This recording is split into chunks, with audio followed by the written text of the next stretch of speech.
You are listening to me talking to myself. Welcome to the podcast, where I share some useful tools, insights, and questions to make us feel more peaceful, more present, more connected, and empowered to create.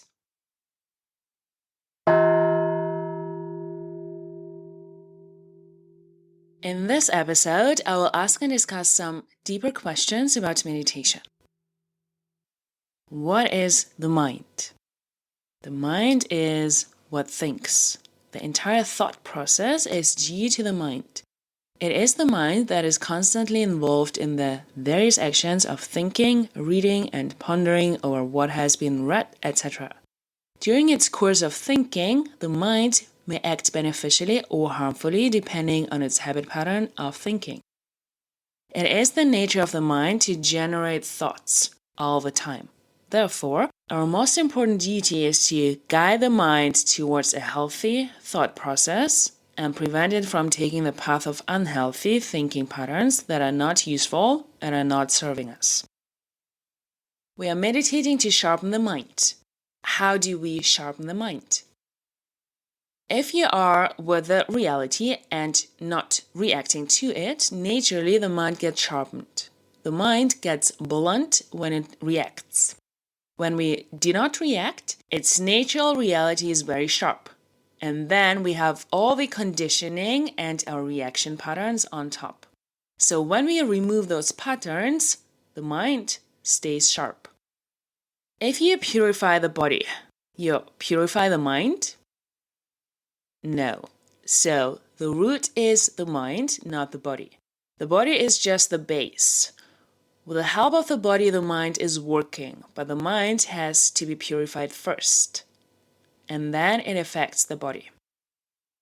So what is the characteristic of a pure mind? Purity is the state of mind which is without any defilements like anger, craving, clinging, etc. If there is any such negativity in the mind, it is not pure. In fact, it will lead to some negative act of the body or speech. An impure mind will lead to some impure action.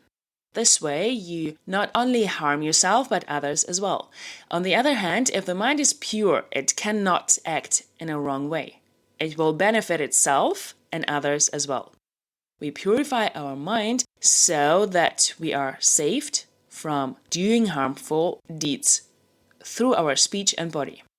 We try to develop this quality of purity of mind so that all our acts are beneficial to ourselves first and then to others. What is the connection between the mind and the brain? The brain itself is just a physical organ, like one part of your physical body. The mind is everywhere. The mind is in the whole body.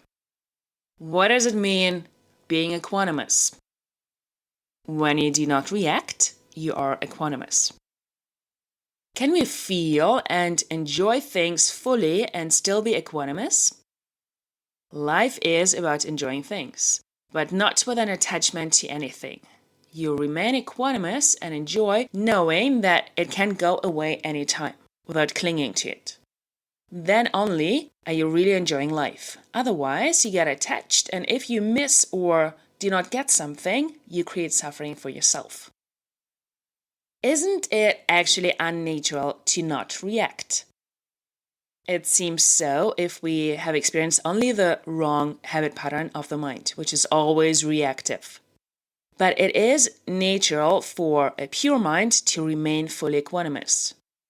An equanimous, pure mind is full of love, compassion, healthy detachment, and joy. How can we be involved in life unless we react? Why would I not want to be reactive? If we would sit and meditate all the time, nothing would have been ever created in the world. There is a difference between reaction and action. With meditation, instead of reacting, you learn to act with a balanced mind, taking action from a clear, focused, calm, and balanced state. You do take action which would be aligned with your truth and your integrity and not as a reaction to the circumstance inside or outside of you. So meditation gives us the space of equanimity, the space of clarity, the space of peace and balance and harmony. The more we practice, the more aware we become that we are the ones causing the suffering through our reactions to the circumstances around us. Realizing that the power is within us to create whatever emotion or result we want to create from that calm and balanced state. Why do we observe the breath?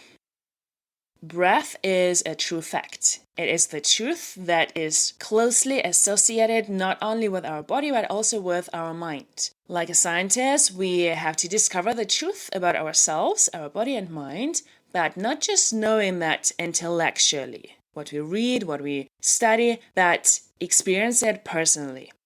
Practicing observing the breath so that we can learn the truth about ourselves. We are observing the breath, and in the process, we begin to know our mind. While learning about the mind, we can also reform it. The mind and respiration are closely connected. While observing the breath, some angry or annoyed thoughts may come up in the mind. You will notice that the normal pace of the breath changes and it becomes fast and heavy. And the moment the mind gets rid of the anger, the breath becomes normal. This shows how the mind is related to our breathing process. Respiration is related not only to the body, but to the mind as well. Any emotion we have has its own breath pattern. By observing our breath, our mind will always wander. Whatever thoughts arise, our breath reacts to them. Our breath changes, it shortens, it lengthens, it stops for a moment. When you experience fear, your breath shortens.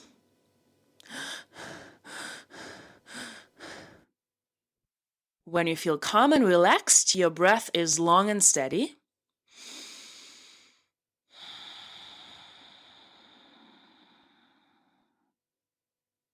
When you're in danger, you hold your breath. When you need to let go, you sigh out. This is how respiration is related to the mind. If we continue to observe the natural flow of the breath, we'll find that it helps us to gain control over the mind. Our minds will not be as weak and restless as before. Its ability to concentrate will improve. The more it concentrates, the stronger and wiser it gets. Its awareness improves. If anger arises in the mind, it will instantly become aware of it. Then, all you have to do is to observe the respiration. A few minutes of observing the breath will eliminate anger and calm down the mind. If someone is purposely making our life miserable, how to tolerate this? First of all, do not try to change the other person. We always want to change someone or something so we can feel better. The only person you need to change is yourself. Somebody or something outside of you cannot make you feel a certain way, unless you react to it. So learn how to observe your reaction, learn how to be equanimous deep inside. Once you become free from suffering and noise inside, this will also start affecting others. Everything we do or not do affects people around us, the way we react or not react. Meditation focuses on the internal reality, but what about the external reality that really causes a lot of suffering? What use is meditation in dealing with the real pain of the world? Meditation is not an escape from the problems of day-to-day life. When you learn to use this technique of observing the reality inside, you can face the problems outside more easily. It is not that by the practice of meditation all the problems will disappear, but rather your ability to face them will improve. The problems of the outside world are created by individuals living in the darkness of ignorance, in a sense of not knowing. Just as lighting one lamp will dispel the darkness around it, in the same way one person practicing meditation will affect society. If more people practice meditation, slowly this will start having a positive influence in the world. We will be able to face the problems and find solutions. And those solutions will be healthy and beneficial. It seems that I'm suffering because something happened outside that I didn't want to happen, or something didn't happen according to my wishes. But deep inside, everyone can realize that the misery I'm suffering is caused by my reaction of craving or aversion. I like something and I generate craving. I dislike something and I generate aversion. In the face of the situations which we face daily, what is the way to end the suffering and agitation that is in us? It is easy to accept the truth and theory, reading, listening, consuming information, but not easy to realize it through experience. Unless we experience in practice the elimination of the root cause, the end of suffering can never be attained. Truly a liberated person does not talk about the theory of the eliminating of suffering, he shows the way to achieve it. The way to come out of misery is essentially practice, not theory. The sources of suffering, craving, and aversion always arise whenever there is a sensation. And a sensation arises whenever there is contact of an object with our senses. Vision with the eyes, sound with the ears, smell with the nose, taste with the tongue, touch with the skin. We must eliminate craving and aversion at their source, that is, where the sensation arises. To do so, we must develop the ability to be aware of all the sensations within the body. For this purpose, we should train our minds to become sharp and sensitive enough to feel the sensations at all levels. Along with this awareness, we must also develop the ability of maintaining equanimity towards all the sensations, pleasant, unpleasant, and neutral. If we maintain this awareness and equanimity, we will not react when sensation arises. We will not again generate craving and aversion. And this is how, through practice, we reform the mind. We build new habit patterns. We eliminate the root cause of suffering. Is meditation the only way to get liberated? Yes. Just accepting something with blind faith will not help. You have to work for your liberation. You have to find out where the suffering is, and then you have to come out of that suffering. Meditation enables you to directly experience the real cause of suffering. No one can make you a liberated person. Do not wait till somebody will just show you the path. You have to work out your own liberation and walk on the path. What is the point of seeking peace within when there is no peace in the world? The world will be peaceful only when the people of the world are peaceful. The change has to begin with each individual. If the jungle is withered and you want to restore it to life, you must water each tree of the jungle. If you want world peace, you need to learn how to be peaceful yourself first. Only then can you bring peace to the world. How does meditation solve the problems of society? Society is nothing but a group of individuals. To solve the problems of society, the problems of the individual must be solved first. Meditation makes it possible for the individual to experience peace and harmony.